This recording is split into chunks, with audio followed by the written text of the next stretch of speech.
What is up, everybody? Welcome to Punches and Punch-Ins. This is the fourth episode in this podcast series, albeit a little late, but it's here. Here I am. This is the podcast where I speak solo, dolo, again, just about things going current events, fighting especially, different current events, things that I find interesting, and just whatever comes to mind. So, if you like weird stuff, which is what I'm into, if you're a weirdo, this podcast is for you. Um, it's been a great week, to be honest with you. Couldn't have asked for a better UFC event, right? If those of you who caught it got to get a good surprise with the Dustin Poirier versus Gaethje. Dustin Poirier versus Gaethje. And let's just be honest, I don't think anybody really seen that round 2 head kick KO from Justin Gaethje. I don't think he's ever, he wasn't really throwing head kicks. I don't really remember even what they said if they've practiced that. But I will say this, he threw a freaking head kick, it landed, it dropped Poirier, and then Poirier ate one more before the ref stopped it. It was a great fight.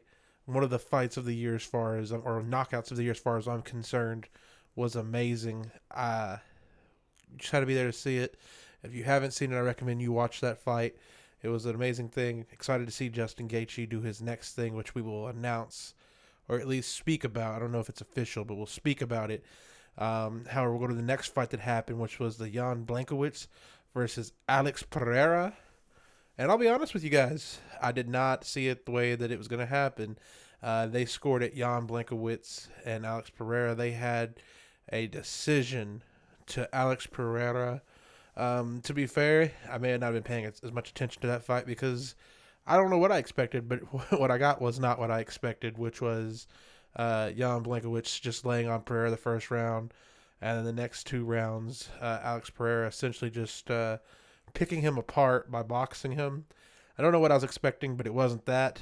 But I'm about to rewatch that fight. Jan feels like he was robbed in the decision. Pereira just didn't seem to care. I mean, I'm sure he's excited that he won that. I'm pretty sure he's going to be fighting for a title next, but we'll see. But what a shocking victory to some, I guess. And another on that main card that may have came to a shock as for a lot of people, not as a lot of people, but for a lot of people. Derek Lewis versus Marcos de Lima. And Derek Lewis wins 33 seconds into the first round. But by not just normal Derek Lewis fashion of just swinging for the fences, the man comes out with a Jorge Masvidal knee to the face, straight to Marcos de Lima's teeth. Marcos de Lima has tweeted that his teeth do feel loose and that chewing does not feel the same still. I don't know when that tweet came out, but I did see it because it was highlighted. And then I went and looked back, but I didn't check the date, unfortunately. However, man, that's a big man to be throwing a knee. So look forward. I think that Derek Lewis said that was his last fight on the contract, so it's going to be up to the UFC if they re-sign him. I don't see why they will not, because anytime it's a Derek Lewis fight, I feel like it's a packed house. The fans love Derek Lewis. I love Derek Lewis as a fan. And I feel like the UFC loves Derek Lewis. He said he hopes they re-sign him. If not, he might be going back to the PFL to probably fight Francis Ngannou, which I don't see that ending well for him. Let the UFC keep him, and he could be one of those guys, kind of like a fighter I'm about to mention, Tony Ferguson, or any of those guys who are just with the UFC for being warriors. Now we're going to go to that last fight on the... I lied. There was another fight. There's two more fights on that card. However, the next fight on that card was the Tony Ferguson versus Bobby Green. I called it, boys. I called it. I told you guys Bobby Green was going to finish him. However, I did not see it happening. Round 3, 4 minutes, 54 seconds into round 3. He submits Tony Ferguson, I believe it was with a triangle.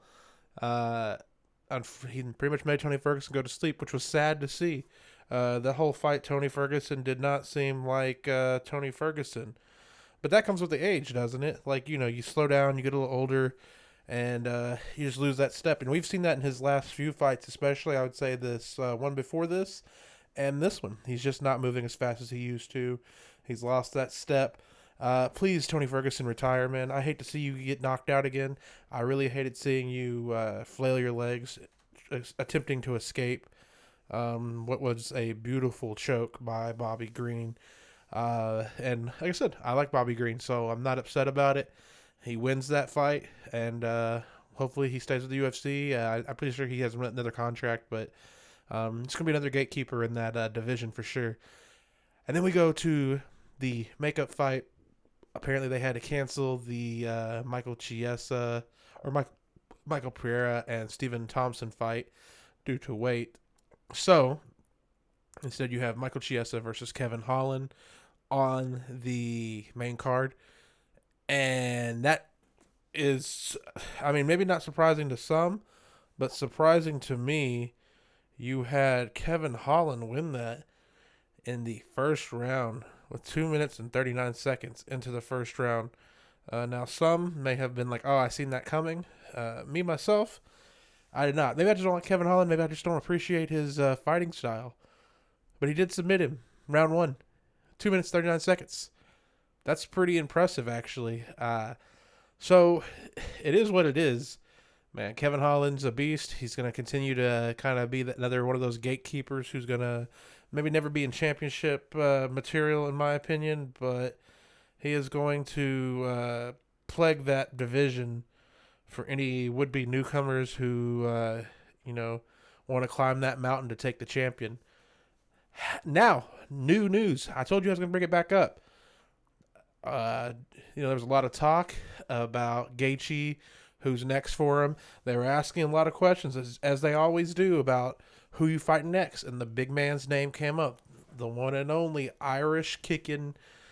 I can't even give him a good moniker. But you know who I'm talking about. Conor McGregor.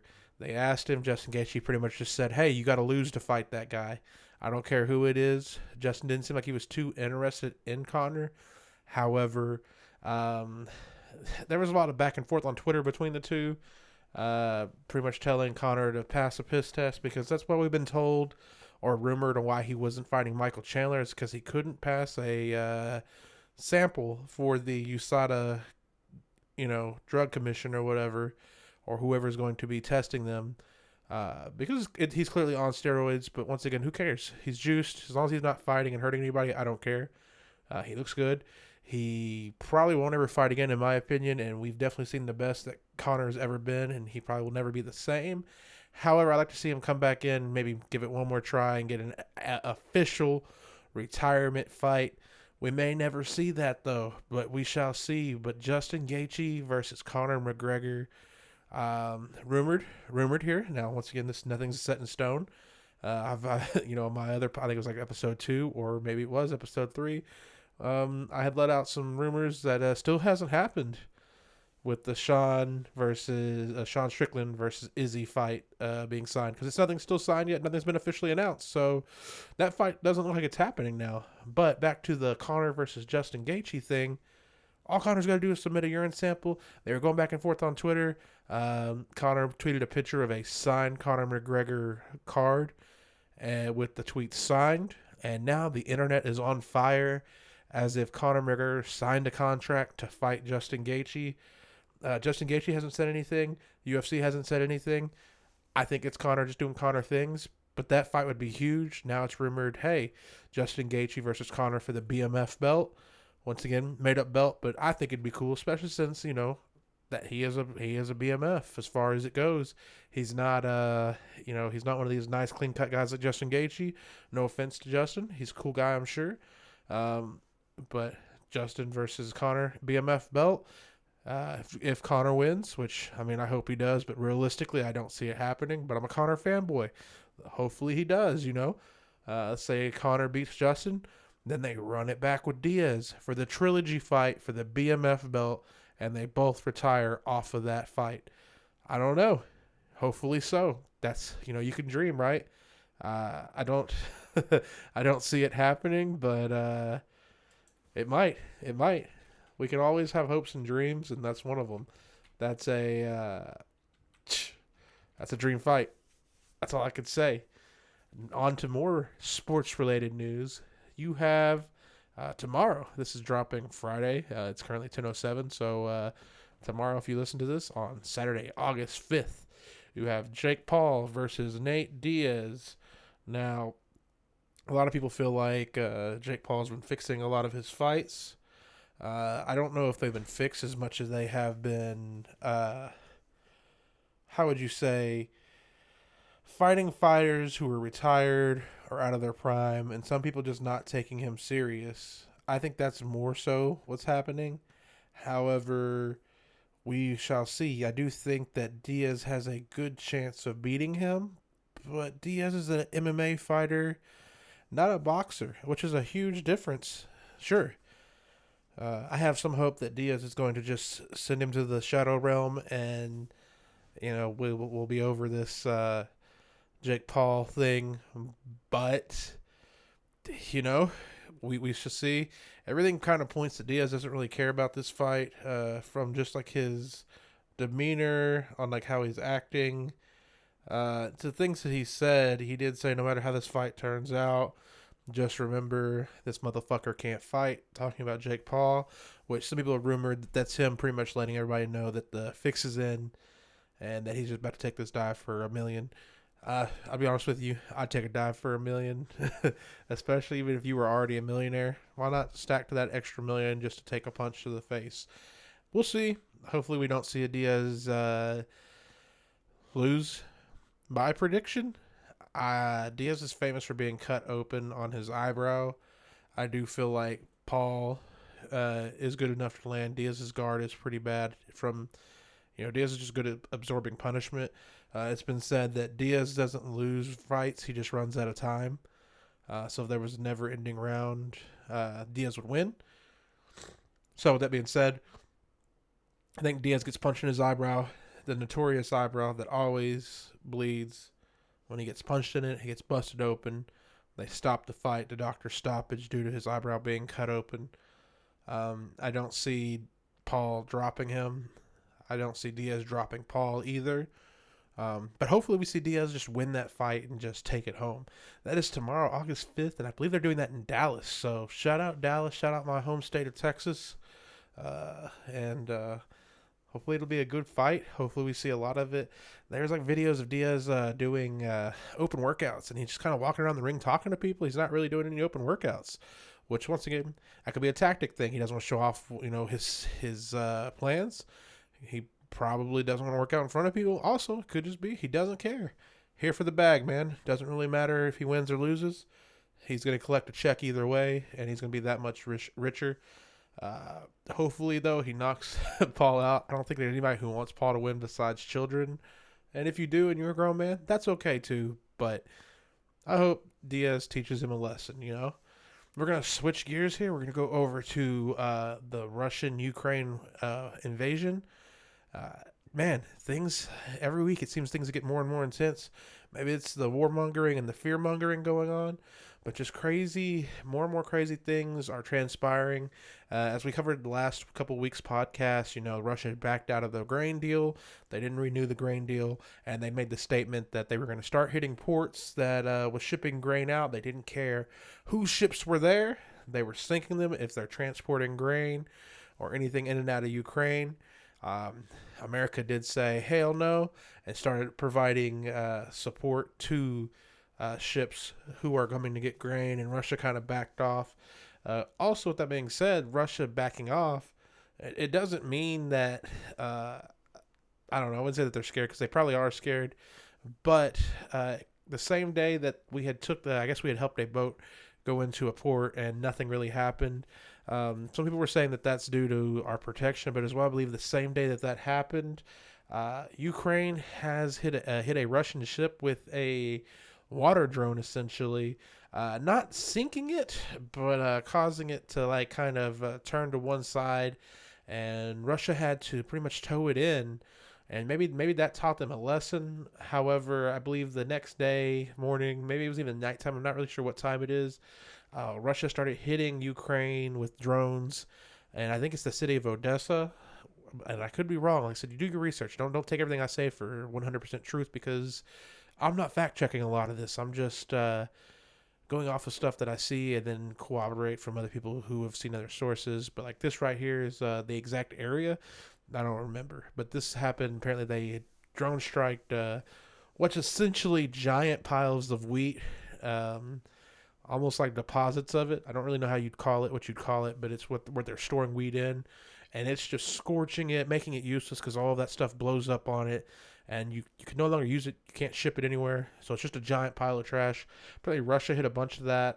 They're hitting all over Odessa. They're still hitting ports, but they're no longer at least sinking ships, or at least we're not getting news that they're sinking ships, which means maybe they understand that America's not playing. We're trying to help these other countries, uh, as well as Poland.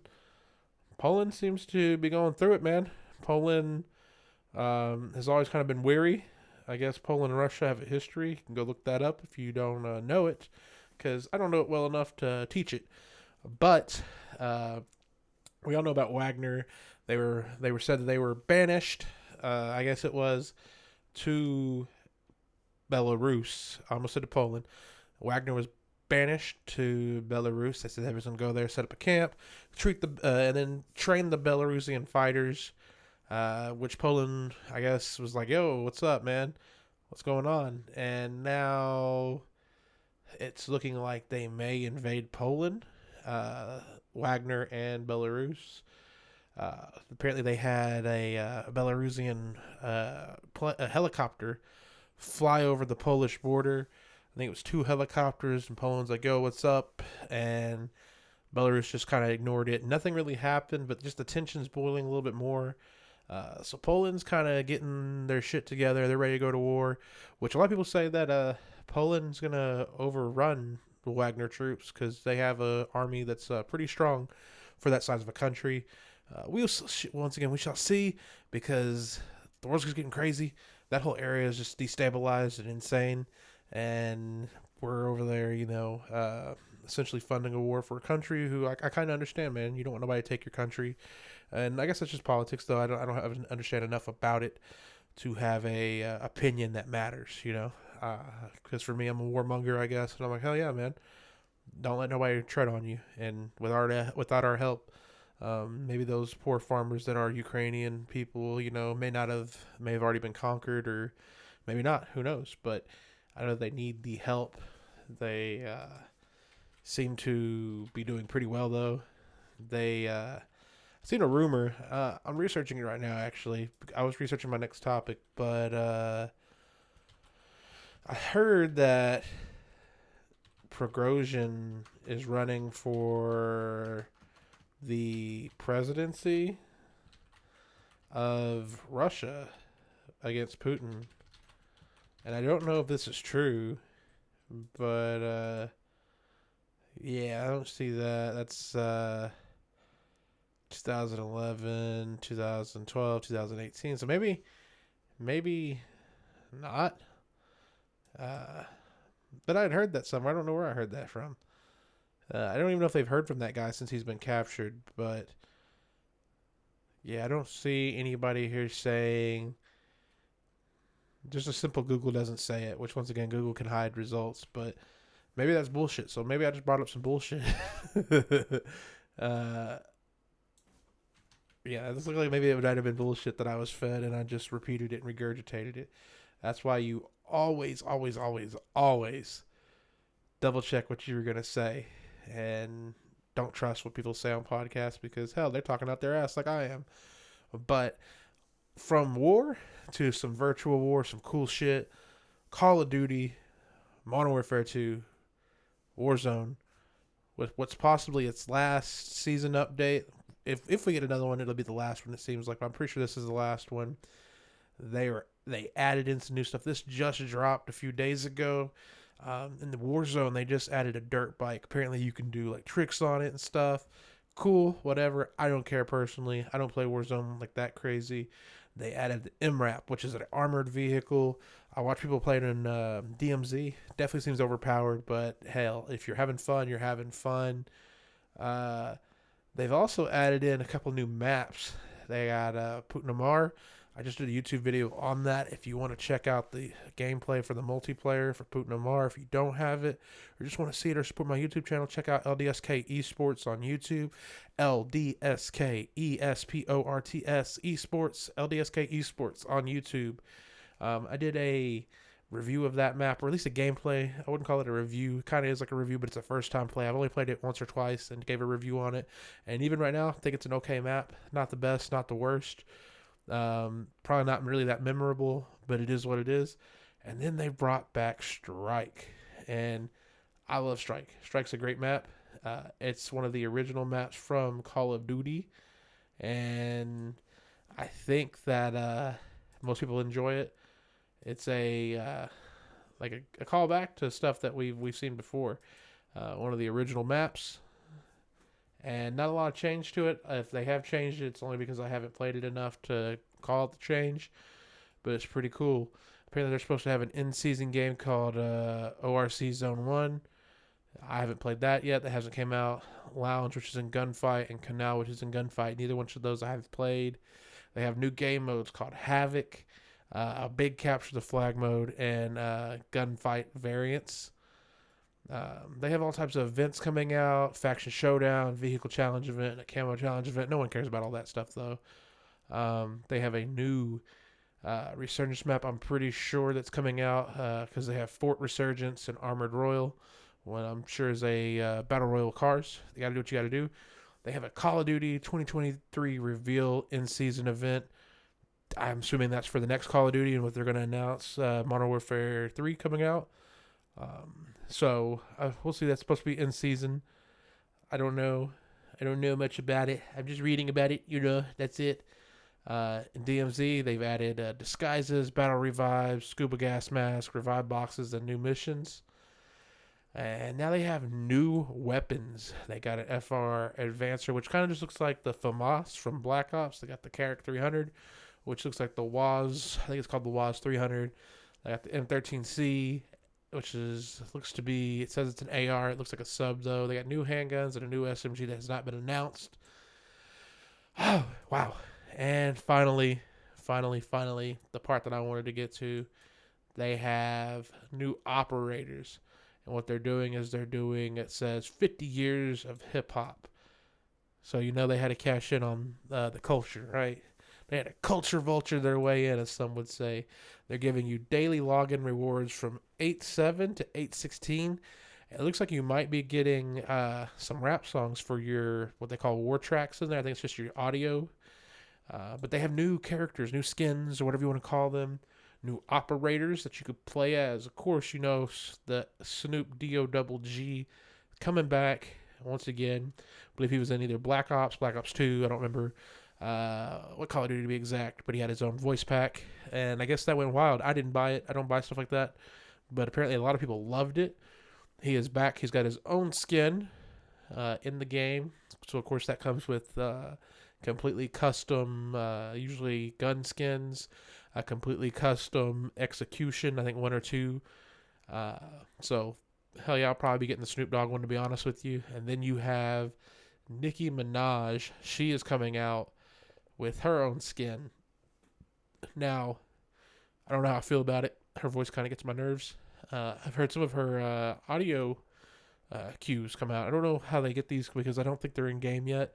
And if they are, they're probably locked behind something. So I'm sure, I don't know, maybe data miners or something. I'm not really sure. But Nicki Minaj is in the game as a skin.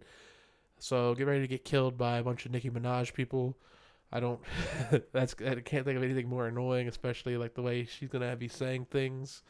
And then they have a classified one, which they haven't shown the skin of. But it is rumored, and I agree, it looks like 21 Savage. That says this is an in-season reward. So once again, I'm pretty sure this is going to be another skin. She's got to wait for the season to drop. And they're just going to release it one day randomly. But you get the 21 Savage skin. That's who it looks like. I'm assuming that's who it is. That's who it's rumored to be. I can't imagine it being anybody else because he's got a very unique look. But I guess we can wait and see. That's all you can do. So that's kind of all the new things. They have a bunch of other new Battle Pass skins and stuff, but nobody cares about that shit. Uh, so that's kind of like a review of everything this week going on. There's been some weird alien news. I guess I'll go ahead and cover the weird alien news while I got you. And that's what we'll end on is the alien news. But I seen this story that Russia's pushing, and anytime that Russia has a story, you want to be a little wary of it, leery of it. I don't know what the correct term is. You just want to watch out for what they say. They're not really a country known to tell the truth about a lot, you know. They do stretch the truth quite a bit. Not that I guess America probably does too, but because I'm an American, I let them get away with it. But it is said that Russia uh, has came out that I'm not sure what the date is, but they had seen a UFO. They had tried to attack it, and I guess it had went to the where their nukes are held. It had put the launch codes in the nukes, and pretty much had them set to launch to America. And I guess the Russians disabled it because we're still here. Unless we're in an alternate timeline, we are still here. That is what's coming out of Russia. Once again, can only believe so much of what they say. I guess the same as us, but a lot of rumors going around. You know how the conspiracy theories are. I'm a conspiracy theorist myself, I suppose, but I don't believe this one. But they're saying this is how they're going to launch the one world government. They're going to either nuke Russia itself, like launch it on itself, or nuke America, and then Russia will blame the aliens. We will agree that it was the aliens, and we will try to fight the aliens with the one world government. That sounds kooky, sounds crazy, but once again, the world's a crazy place. I don't know myself if that is true, because you can't really believe what comes out of Russian media or Russia or any of that, because especially since we've announced the whole UFO stuff, they're probably going to start announcing a lot of the stuff. Same, not saying that they haven't seen UFOs, but odd time for it all to come out. That's all I'm saying. But heck yeah, man. Thanks for hanging out with me on this quick 30-minute podcast. Punches and Punchins, episode 4. Thank you guys. I will see you guys next week. Have a wonderful day. Have a wonderful week. And God bless you. Goodbye.